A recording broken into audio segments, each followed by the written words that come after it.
یہ دوسری بات ہے کہ جب سکھ استوا کمال نے ختم کر دیا تو کیا کرتے مدعی سکھ کمال نام کے بارے میں حضور نے فرمایا تھا بدا الاسلام غریباً فسیعود کما بدا فطوبی للغرباء۔ اسلام کا آغاز تو ہوا تھا اس حالت میں کہ وہ بہت ہی اجنبی تھا، کوئی اس کا جاننے پہچاننے والا تھا ہی نہیں۔ دوبارہ اگرچہ اس کے بعد حکومت تو آ گئی، ایک دور آ گیا، اسلام کا غلبہ ہو گیا، لیکن عنقریب اسلام دوبارہ غریب ہو جائے گا، دوبارہ اجنبی ہو جائے گا، عنقریب سیعود۔ سین کے ساتھ جب اس عربی زبان میں فعل مستقبل بنتا ہے، سوفا وہ ذرا دور کی بات ہے، لیکن وسیعود عنقریب وہ دوبارہ غریب ہو جائے۔ فطوبی للغرباء، تو مبارکباد اور تہنیت ہے ان لوگوں کے لیے جو اسلام کی غربت کے دور میں سب بھی غریب ہو جائے، خود بھی اجنبی ہو جائیں، لوگ انہیں دخیانو سکتے ہیں۔ یہ ابھی تک چمٹے ہوئے ہیں سنت رسول کے ساتھ، یہ ابھی تک انہی چیزوں کے لیے دخیانوسی لوگ ہیں۔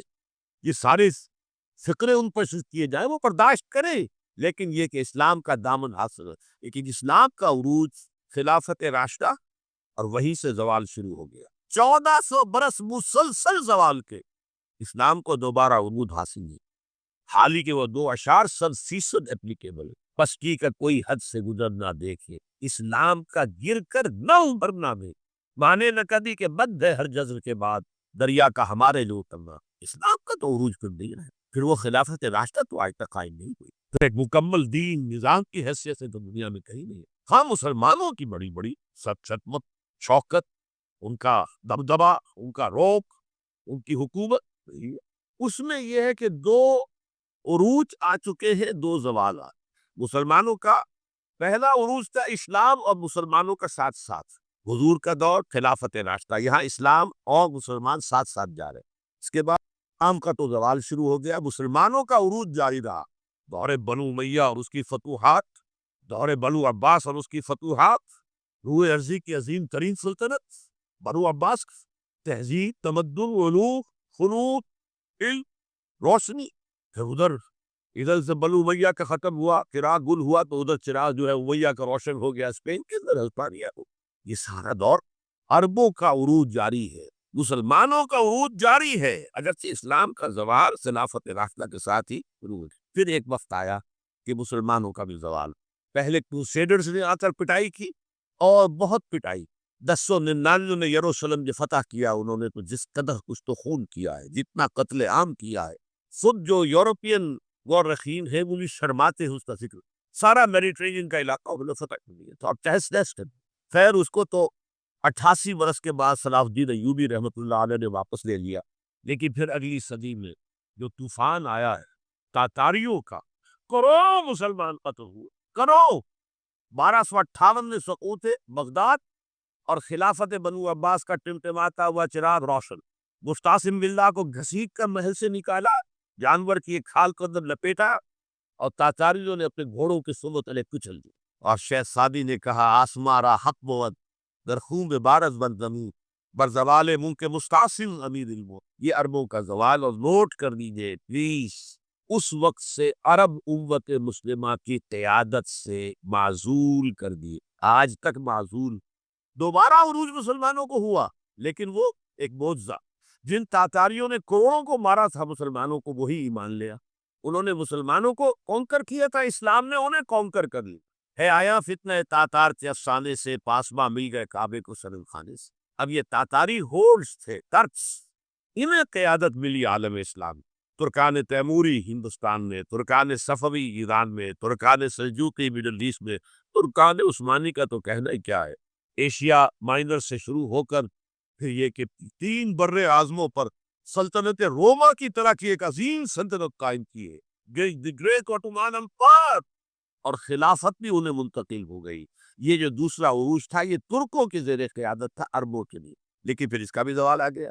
اس کا زوال آیا یورپین کولونیلزم کے ہاتھ، آغاز ہوا 1492 میں، سقوط گرناطہ، آل آف گرناطہ، اس کے بعد 1498 میں round the Cape of Good Hope, راستہ تلاش کر لیا واسکو ڈی گاما نے، اور یہ سیلاب جو ہے کولونیل سیلاب آ گیا، ہندوستان، جزائر شرق الہند، یہ سارا آج کا انڈونیشیا، ملائیشیا، ہندوستان، یہ سب کے سب جو ہے فتح ہوتے چلے گئے، جس کا کلائمیکس تھا اس صدی کے، پچھلی صدی کے آغاز میں، اب 21ویں صدی ہے، 20ویں صدی کے آغاز میں پہلی جنگ عظیم کے بعد تمام عالم اسلام یورپی حکومتوں کے دیرے لگی۔ تو یہ نوٹ کر لیجئے کہ ان 1400 سالوں میں امت مسلمہ کا ایک عروج، پھر ایک زوال، پھر ایک عروج، پھر ایک زوال۔ لیکن اسلام ایک ہی عروج تھا، اس کے بعد سے مسلسل زوال۔ آرا کو ظاہر کرنے کا شوق نہیں ہے، بلکہ یہ کہ اپنی ذمہ داری ہم پہچانے کہ ہم کس مقام پر کھڑے ہیں۔ دیکھیے، اس پاکستان کے بارے میں یا ہندوستان کے بارے میں علامہ اقبال نے کہا تھا اپنے ترانہ ملی میں، میرے عرب کو آئی ٹھنڈی ہوا جہاں سے، میرا وطن وہی ہے، میرا وطن وہی ہے۔ اور مجھے بتایا گیا کہ سنن ابی داؤد میں یہ روایت موجود ہے کہ حضور نے فرمایا کہ ہندوستان کی طرف سے مجھے ٹھنڈی ہوا آتی، اگرچہ مجھے وہ حدیث ابھی نہیں ملی، لیکن حزب التحریر کا ایک کارڈ مجھے ملا تھا، تو اس میں اس حدیث کا اور اس میں ابو داؤد کے روایت کا ایک حوالہ موجود۔ لیکن میں جو چیز آپ کو بتا چکا ہوں وہ یہ کہ الف ثانی کا پورا تجدیدی کارنامہ اس ہندوستان کی سرزمین میں ہوا۔ مجدد الف ثانی شیخ احمد سرندی، شاہ ولی اللہ دہلوی، سید احمد بریلوی، وہ تو ہمارے پاکستان میں آ کر جو ہے ان کا خون جذب ہوا ارض پاکستان۔ پھر شیخ الہند مولانا محمود حسن۔ تحریک خلافت چلی تو صرف ہندوستان میں چلی اور کہیں نہیں چلی۔ آزادی کی تحریک چلی پوری دنیا میں، وہ نیشنلزم کی بنیاد پر چلی، ملے نیشنلزم، عرب نیشنلزم، ترک نیشنلزم۔ ہمارے یہاں چلی تو اسلام کے نام پر پاکستان کا مطلب کیا، لا الہ الا اللہ۔ پھر پاکستان قائم ہوا معجزے کے طور پر، بلکہ نازل ہوا ہے لیلۃ القدر میں، انا انزلناہ فی لیلۃ القدر۔ جیسے قرآن نازل ہوا لیلۃ القدر میں، یہ پاکستان بھی نازل ہوا لیلۃ القدر میں۔ اس کا برقرار رہنا ابھی تک معجزہ ہے۔ ہندو یہ سمجھتا تھا، کانگریس سمجھتی تھی کہ جھٹپٹ ختم ہو جائے گا۔ پھر یہ کہ اس کا قرارداد مقاصد کا پاس ہو جانا، مزید بھی اور اضافی دفعات دستور میں آ جانا، اب کمرشل انٹرسٹ کو ربا قرار دے کر حرام قرار دینا، یہ سارے لینڈ مارکس ہیں کہ جو اشارہ کر رہے ہیں کسی کی طرف معاملہ کدھر جا رہا ہے۔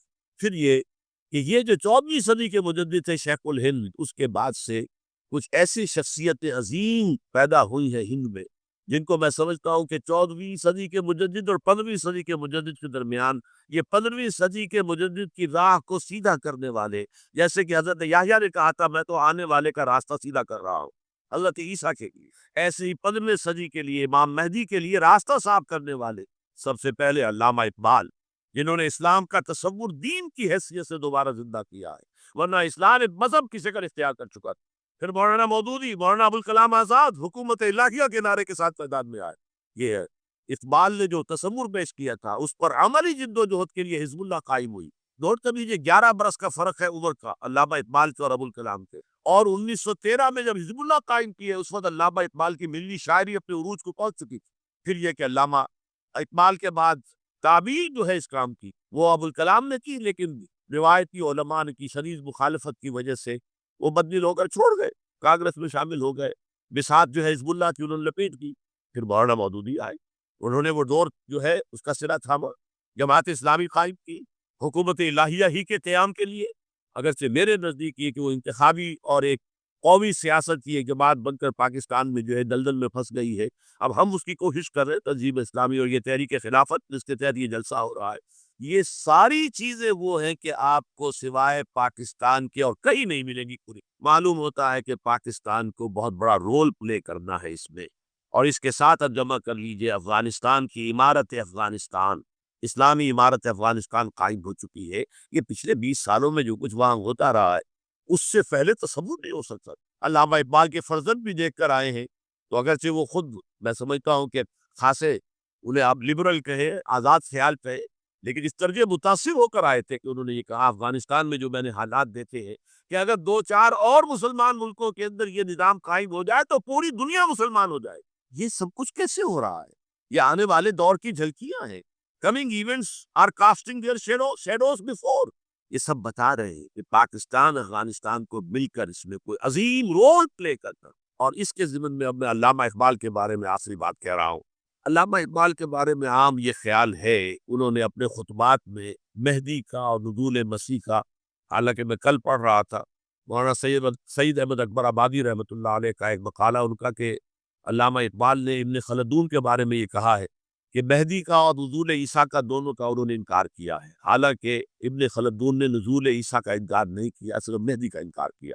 بہرحال علامہ اقبال نے خطبات میں انکار کیا ہے، لیکن یہ کہ اپنی شاعری کے اندر میں چیلنج کرتا ہوں کسی بڑے سے بڑے اقبال شناس کو، ان کا یہ شعر ذرا سنیے، خضر وقت از خلوت دشت حجاز آید برو، کارواں زی وادی دور و دراز آید برو. خضر وقت، امام وقت، رہنمائے وقت، قائد وقت، خلوت دشت حجاز، حجاز کی صحرا کی کسی خلوت گزینی سے نکل کر باہر آئیں گے. میں حیران ہوتا ہوں علامہ کے اس فکر پر اور اس مصرے پر.